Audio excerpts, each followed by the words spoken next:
TikTok in 2026 is either just brainrot, clips from a streamer, and trends that make literally no sense at all and just appear out of nowhere. I don't understand how some of these things even start, because one day it doesn't exist and then literally overnight everyone is doing it and it's all over your For You page, but whatever. Starting off with probably one of the most unhinged things to come out of TikTok, and that's the whole Looksmaxxing thing. Now look, I'm not going to tell you that self-improvement is bad, because it's not, obviously. Like working out, eating better, taking care of your skin. Obviously this is stuff everyone should be doing, and I'm never going to diss that, but people took that concept and just turned it into the most extreme version of itself. Like you would see people working out and then it somehow evolved into people, okay, mainly clavicular. Oh my god, I don't know. This is hurting my head. This is raising. Look at my eyes. Talking about techniques that involve literal physical trauma to your face to try and attempt to reshape their bone growth, I guess. I don't know how this made sense to him, but whatever. And also just a whole list of things that the average person had absolutely no idea existed before someone on TikTok told them it was something that they needed to be worried about. And the crazy thing is, these videos are getting millions of views and are also inspiring other people to do this for themselves. Don't trust things on TikTok and social media in general that just seem outrageous. It's not even self-improvement at this point. It just feels like people are finding specific things to stress about with their body and calling it a glow-up journey. Mewing as well, which wasn't nearly as dangerous as what some people do now, but it was also funny because you could tell when people would be in school walking around pressing their tongues to the roof of their mouth because people on TikTok told them it would change their jaw structure over time. Spoiler alert, this doesn't work. But common sense, just don't do any of this. It's not worth it. The devious leg trend is one that I still think about, and I don't fully understand it to this day.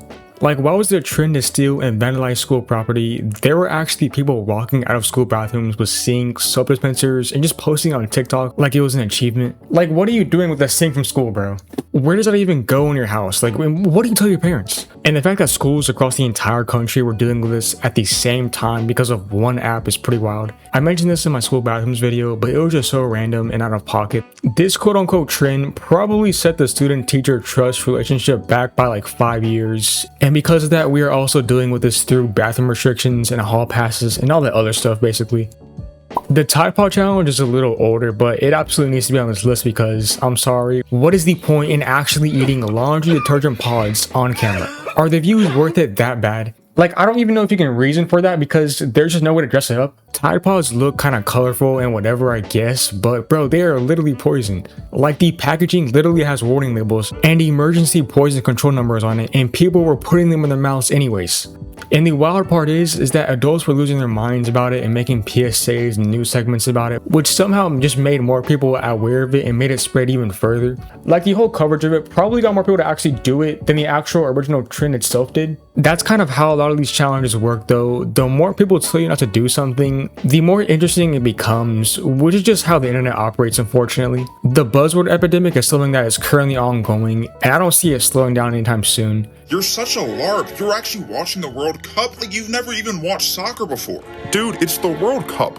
TikTok has this thing where it just manufactures words and phrases out of nowhere, and then everyone starts using them everywhere until they lose their meaning. I mean, goon, for example. I mean, this literally just used to mean, you know, a criminal. But now I can't look at that word the same. LARP or LARPing in general is also one lately that has gotten used so much. But I get it. There are good times to use it. But at this point, it's just become this thing that you call anyone you disagree with online. It's annoying how half the time people don't even know what it means and just start spamming it whenever they feel like it. This is why TikTok comment sections are just hell, because there's just no reasoning with anybody in them. The Chromebook challenge is one that hits different for me because I literally made a whole video on how bad school Chromebooks already are, but people had already decided on top of everything else wrong with them that it would be a good idea to throw them around. Like, these things are barely functional on a good day and people are out here throwing them across the bathroom right in a urinal. I can't say I blame people though, you know, the Chromebooks are pretty bad, it's insane. But schools obviously had to respond by cracking down on devices and having stricter policies, which just made things even worse for everyone else who wasn't even participating in this. That's kind of the thing with a lot of these school-based trends. The people who actually do them are usually a small percentage, but then everyone else has to deal with the consequences with the new rules and restrictions, all that. I still cannot believe phones are banned in my state, and they're probably gonna get banned in like every state soon, unfortunately, so yeah, bro, good luck. The Brainrot era in general is something that we're still very much in the middle of, and it's kind of hard to describe to someone who hasn't even been online for the past couple of years. Like Fruit Love Island, that is like actually the dumbest thing of all time. I'm sorry, that's just, why are you watching that? The Skibbity toilet stuff, you know, it's insane that younger kids can literally name you like every single Brainrot possible. And I'm not even fully hating, because some of it was funny at the start, like at the very start, in an unhinged way, but the amount of Brainrot is just overwhelming. Like, you'll be scrolling and there will be back-to-back content that just makes no sense, but somehow has millions of views and a whole fan base. I do wonder how long Brainrot is gonna go on for, or how we always had Brainrot in general, like, you know, before the term Brainrot even existed. Now, this is more of a personal thing, but Stanley Cups. But Stanley Cups are something that was just so annoying, and I know it sounds like a weird thing to hate, but hear me out. Like, it started as just like a water bottle that people liked, and then it became this whole status symbol, but the whole culture around them was just so obnoxious. Like, people were lining up and fighting over limited edition colors for a water bottle, bro.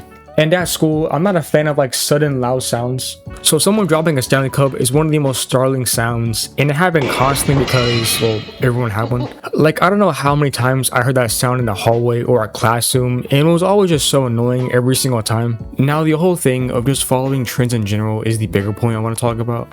Like, why people just decide to do whatever TikTok tells them at any moment without really questioning it, you know, I don't really get that. And I mean, you do you, obviously. I'm not trying to tell people how to live their life. But there's something kind of weird about just waiting for an app to tell you what to like, you know, what to wear, what to say, what to buy, and then dropping it immediately the second the algorithm decides it's not relevant anymore. Like, you're just setting your personality to whatever is trending at that moment. Like, the most interesting people I know just like what they like, regardless of whatever's on TikTok's approved list right now. I know that sounds like a lot coming from a video that is literally about TikTok trends, but I think there's a real difference between being aware of trends and just blindly participating in all of them without any actual thought behind it. The Looksmaxxing stuff is a good example of this, because some of these kids are genuinely changing how they think about themselves and what they care about, not because they actually wanted to, but because TikTok made them feel like they should be worried about it in the first place. Some of these trends aren't even fun at this point. It's starting to actually affect how some people feel about themselves in real life. Like, I get funny, wholesome trends, you know, like dances or whatever.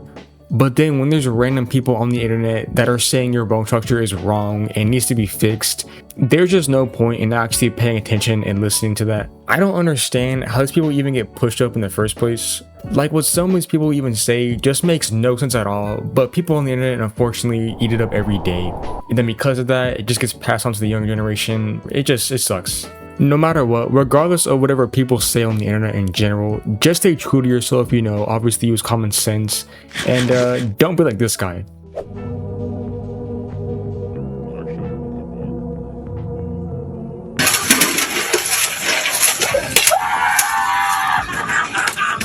Let me know any other trends, you know, even outside of TikTok, that you think are stupid though. But that's all I gotta say for this though. Check out these stories on Spotify, join my Discord, and subscribe. I will see you guys in the next video. Peace.